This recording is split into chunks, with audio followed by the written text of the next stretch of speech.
اور آزاد ریاست کیا ہے اس کی اہمیت جاننی ہے تو آج لیبیا کے لوگوں سے پوچھیں،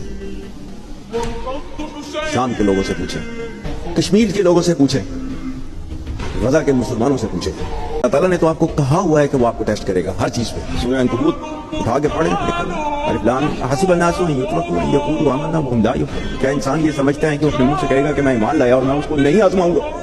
بسم اللہ الرحمن الرحیم، ایاک نعبد و ایاک نستعین۔ حافظ صاحب نے دو باتیں کی ہیں۔ نمبر ایک، حافظ صاحب نے کہا کہ ہم ایک آزاد ملک میں سانس لے رہے ہیں اور آزادی کی قیمت جاننی ہے تو لیبیا کے اندر دیکھ لیں، غزہ کے اندر دیکھ لیں، کشمیر کے حالات دیکھ لیں یا ان سے پوچھ لیں کہ آزادی کی کیا قیمت ہے۔ نمبر دو، حافظ صاحب نے کہا کہ اللہ پاک قرآن میں فرماتا ہے کہ اللہ اپنے نیک بندوں کو آزماتا ہے، بے شک آزماتا ہے، بھوک سے آزماتا ہے اور خوف سے آزماتا ہے۔ بالکل اللہ پاک اپنے نیک بندوں کو آزماتا ہے، اس میں کوئی شک نہیں ہے۔ حافظ صاحب پچھلے 70 سال سے پاکستان کے اندر، کیا اللہ پاک صرف پاکستان کے مسلمانوں کو آزما رہا ہے؟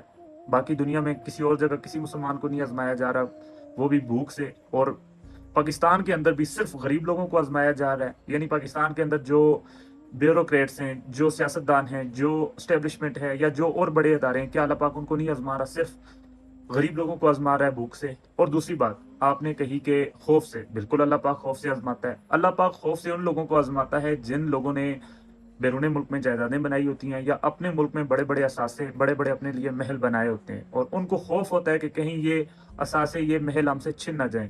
آپ نے آزادی کی بات کی، حافظ صاحب غزہ کے اندر جو لوگ اپنی آزادی کی جدوجہد لڑ رہے ہیں وہ مسلمان ہیں، وہ وابی، دیوبندی، سنی، شیعہ ان فرقوں میں نہیں بٹے ہوئے، وہ پنجابی، سندھی، بلوچی ان فرقوں میں نہیں بٹے ہوئے، وہ مسلمان ہیں اور ایک قوم بن کر لڑ رہے ہیں، اور لڑ بھی یہودیوں کے خلاف رہے ہیں، اپنے لوگوں کے، اپنے مسلمانوں کا خون نہیں بہا رہے۔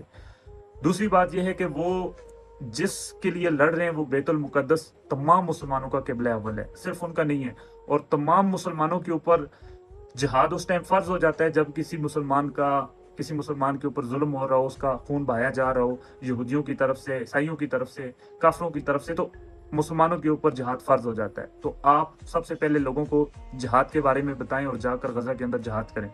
کشمیر کی آپ نے مثال دی، کشمیر کے اندر بھی پچھلے 70 سالوں سے لوگ لڑ رہے ہیں، جدوجہد کر رہے ہیں۔ یعنی غزہ، لیبیا، کشمیر، ان لوگوں نے ذہنی طور پر آج تک غلامی کو قبول نہیں کیا۔ فزیکلی اگر کوئی قبضہ کرنا چاہ رہا ہے یا کر رہا ہے یا کسی نے کیا ہوا ہے، لیکن ذہنی طور پر وہ غلام نہیں ہے۔ آپ اپنی آزادی کی بات کر رہے ہیں، آپ ذہنی طور پر بھی غلام ہیں اور فزیکلی بھی غلام ہیں۔ نہ آپ روس جیسے ملک سے سستی گندم لے سکتے ہیں، نہ آپ ایران جیسے ملک سے سستا آئل، سستی گیس لے سکتے ہیں، اور نہ آپ اس ملک کے اندر ایک پارٹی کو جلسے کرنے کی اجازت دے سکتے ہیں۔ اور اس ملک کے اندر اگر کسی نے قبضہ کیا ہے پاکستان کے اندر تو وہ چند لوگوں نے کیا ہوا ہے جو پچھلے 76-77 سال سے ہے۔